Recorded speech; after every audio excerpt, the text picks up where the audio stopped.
Hello everyone, I'm Telepathogen, and welcome back to Season 1 on the BigBrainCraft server.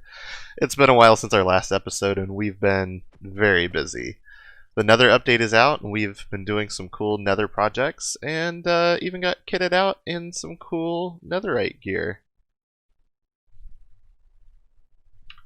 But before we get to any of that, didn't I promise you all a rocket shop?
There's the finished product. It's pretty massive. I'm standing up here right now just on this wool pad that's up here at, I think it's pretty much at build limit. So you can kind of get an idea of how tall that thing is. But this thing's here to provide shadow for another area here. But yeah, we're pretty proud of it. I mean, we pretty much spent a whole Saturday with me, Kabi, and Corvus working on it. If you're subscribed to BigBrainCraft, you may have already seen this, and if you're not, you should go do that right now. So we're gonna jump off here and hope that we can fly, and we can kind of get a good view of it. Look at that thing. Trying not to spoil too much, but I mean it's hard. There's been a lot of new stuff going on here, but you can see.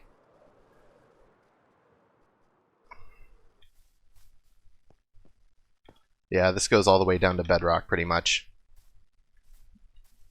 So the other thing that I wanted to do while I was in the shopping district here was to go and check out the anvil that we placed last time.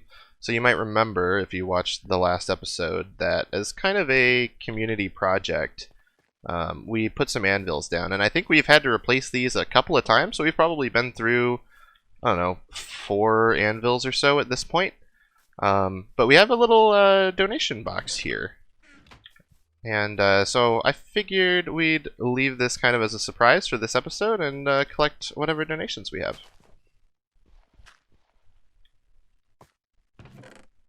So you can see, got some leather, some beef, a diamond block, and some other stuff.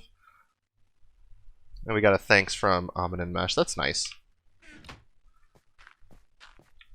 So yeah, this isn't quite as big a deal now that, you know, with the new update, iron's a lot more common because they buffed iron farms by about a factor of 10.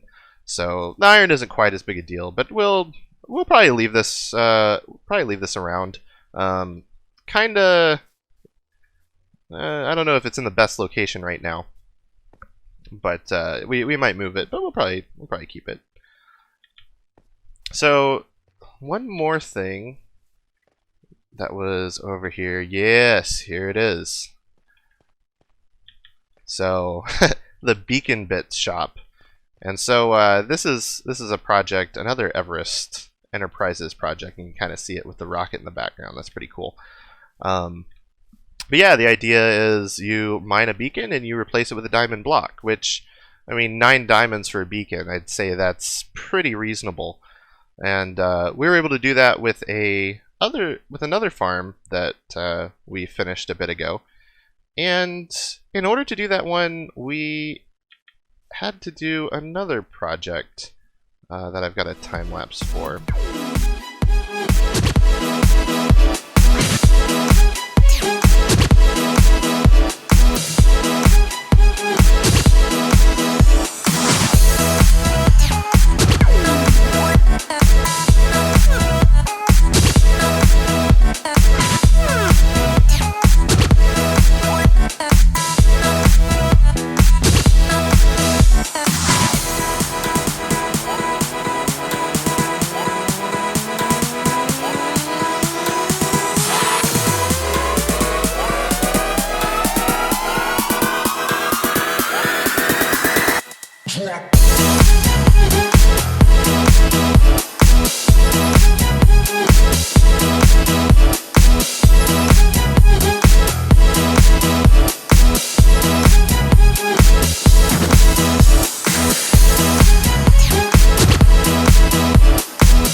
So this is why we needed all that obsidian, as well as actually crafting the beacons. And so this is Dr. Jan Cyan's Fortress Farm design. And you can see that the blocks on top, I think, are mainly to keep gas from spawning, which isn't really a concern here, because they shouldn't be able to spawn in this biome. Not totally sure what the hitboxes of some of the other mobs are, so maybe they affect some of those spawning as well. And then those chest minecarts are to prevent magma cubes from spawning. However, we have been seeing an issue where the magma cubes spawn anyway. It seems kind of rare, but I saw one spawn here and it knocked off this minecart. So I'm not really sure what's going on there. I've asked in some of the discords and no one's had an answer so far. there's a few kind of strange things that are going on. The other thing is we've seen like hoglins and piglins spawn on these netherwart blocks, which I didn't think they should be able to. So that's kind of strange. But the reason for the netherwart blocks is they don't totally block spawn attempts like slabs do, but not much should be able to spawn on them. And you want the spawn attempts to actually be able to happen in order for the structure spawns to occur. And if you want more information on that, I definitely recommend checking out some of like Old Guy's videos where he talks about structure spawn mechanics, as well as Dr. Jan Cyan. We're going to go up here to the kind of the AFK point, and this is a 2-player farm, so you do have to have 2 people to be able to AFK this, because they go through the portal and you have to have someone on the other side in the kill chamber. And see, that guy just there, he seems to have spawned on glass, which I don't really understand. So maybe we'll get that figured out at some point, but until then, I mean, it's fine. The rates are really good. In fact, they're actually a bit too much. You'll see why in a minute, but it's more than a Trident killer can keep up with. We might have to disable a few of these portals or something. Yeah, and see, the Hoglin just spawned there, and yeah, zombie pigmen just spawned there, so not really sure what's going on with that. But we're going to head over to the other side of this, and we'll kind of see the collection setup. This is the collection, and originally we just built, I think, this left half of it, and one hopper was not, or one line of hoppers, I should say, was not enough to keep up with the drops from this. So we split the hoppers that collect the drops, and ran the other half into here, but it seems like it still backs up sometimes. So that kind of gives you an idea of just the amount of drops that this thing can do. And I think this is, yeah, it looks like this has been cleared out since the last time we AFK'd. But what I'd like to do is I'm gonna log my cam account in just for a minute, just to kind of give you an idea of what this thing looks like when it's running. Yeah, so you can really see these guys just pouring out of here. And it's a little bit much for one Trident killer to keep up with. So I think if I'm not up here, the blazes don't fly quite as much, but they do fly quite a bit. It seems like mostly it can keep up with the stuff that actually drops into it, until sometimes we get hoglins through. Yeah, like there's some hoglins, and that kind of seems to make the Trident killer back up a little bit. But the rates for this thing are completely insane. Like, I don't even know if we've got a looting sword right now, and we'll see. Let's see if we got anything. Yeah, so in just the like minute or two that this has been running, we've already gotten, you know, 2 skulls. So it's it's kind of ridiculous. And here's the other thing that we needed obsidian for, is this is a gold farm, and it's a portal tick type gold farm, so similar to Navy Nexus design, if you're familiar with that. Basically, the zombie pigmen have a chance to spawn every time that a portal gets lit, so kind of abuses that and lights a portal and then breaks it and then just continuously relights it. Usually the way that you would do this is you would use something like lava and force it to update, and then make something like trapdoors or crafting tables catch on fire, but they won't actually burn. However, that only works if you have fire tick on or fire spread, and because we got a lot of wood builds on this server, that's turned off, so that mechanic doesn't really work, at least not with relying on fire spread. And so your options to do this kind of farm if you don't have fire spread, are pretty much to use either flint and steel or to use fire charges. And so we were using fire charges, and it seems like there's probably some fire charges here. Because most of those materials we can easily farm, because we can get coal and blaze powder from the farm that we just showed off. And gunpowder is not a problem for us. Earlier you might have seen our gunpowder farm just off in the distance there. And then this item elevator is also a Navy Nexus design, although from what Kabi was telling me, it looks like it kind of gets backed up for some reason. It looks like maybe the hopper is transferring things faster than it can keep up with, or something like that. I'm not totally sure. We might have to troubleshoot that at some point. But yeah, that stuff gets transferred up there, and then it gets distributed with a minecart to the lighters at the top, and then they just run off of a hopper clock. And it has to be somewhat slow because of the manual lighting, and you kind of have to time that with the water dispensers. So it's not super fast. Our original thinking was we would use this to generate gold for beacon bases, but it turned out just not to be fast enough. And so we'll talk about our solution to that here in a minute. But yeah, I mean, it's pretty cool. We actually get somewhat decent rates. It's just not enough to use for beacon bases. It does generate enough to use for piglin trading, which we might get set up here at some point. But here, I'll actually just turn it on just to demonstrate it. See if it works here.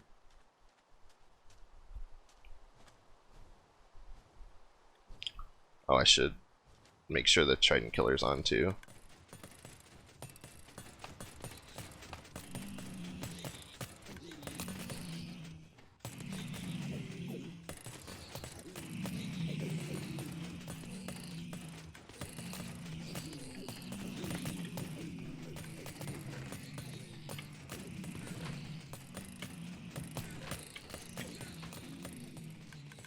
So yeah, I can see all those zombie pigmen spawning. So the rates aren't terrible. It's just not as insane as the original Navy Nexus design. But yeah, let's go show what our actual solution to the beacon base problem. So just coming into render distance now is our raid farm. And this is Old Guy's insta-kill raid farm design with some fixes for the new despawning, moving the villager and the AFK spot a little bit lower, just to make sure that these guys down here can spawn and won't despawn. I'm not going to go into too much detail on that. Old Guy has a tutorial on it. Though the part that we are really proud of here is the collection system. So all of this, and I'm going to go up here to kind of give you an idea. That's a lot of chests.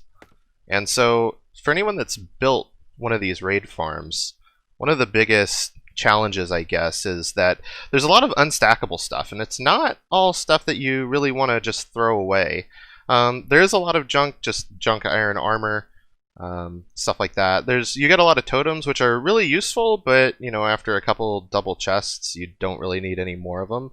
But there's a lot of enchanted books, including stuff, you know, the curses, which are new in Bedrock, and mending, of course. And so it's really worth, you know, sorting through this stuff, but you know, just dumping it all into chests, and then, you know, you can pull out the stuff that you want, but then, you know, actually getting rid of the stuff that you don't has always kind of been an issue. And so we came up with what I think is a really cool solution to that problem. And so all this stuff comes down, and it gets sorted into all the stuff that we can sort automatically gets sorted here. And then all of the non-stackables end up in these chests. And we've been AFKing for a while, which you can tell basically all of this stuff, except for the blocks, are from the last AFK session. And let's see, a lot of arrows, decent amount of redstone. So yeah, we don't get a ton of these drops. I mean, they're somewhat valuable, so it's worth keeping. But I mean, most people just do it for the emeralds, and they're really useful for beacon blocks. And we're able to generate a lot more beacon bases this way than, you know, any other method really, without like something ridiculous like a quad iron farm. But the idea behind this, maybe I can kind of show how this works if I go over here. So yeah, you can't really get a good look at it, but all of the hoppers on the bottom here are locked, and you can tell that with my texture pack that I have here. And so nothing should flow into these hoppers when they're locked. And so all the unstackable stuff just goes into all these double chests here. And you'll notice there's these water streams down here. And so the idea is you just come here and, you know, everything that you want to keep, you just click, and then you can actually just hit Q to throw it. And so you'll see that it's all going into those streams, and it's getting collected over there so that we can kind of sort it later. And so this was the fastest way that we could think of to sort through this. And this was the result of quite a bit of testing and design that me and Kabi did. And the nice thing is, if you do something like accidentally throw your sword in here, it's not going to get like destroyed. It'll just go into that collection system. So we're just going to go through here, and we've got quite a few chests to sort through. So the really cool thing about this, or one of the really cool things, is you don't actually have to have any space in your inventory. So don't really have to worry about that, which is really nice. But the other cool thing is, so we've sorted out, you know, everything that we want. We've thrown down here, and so now, you know, you can see we've just got all this, you know, iron armor that we don't really care about. And so to clear it for the next AFK session, we just hit this button, and we can see all that stuff's just getting thrown in lava.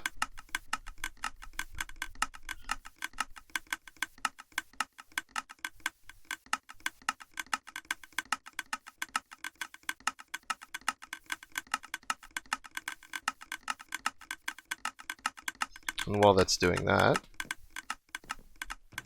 you know, we can look in here and we can see all this stuff that we've got.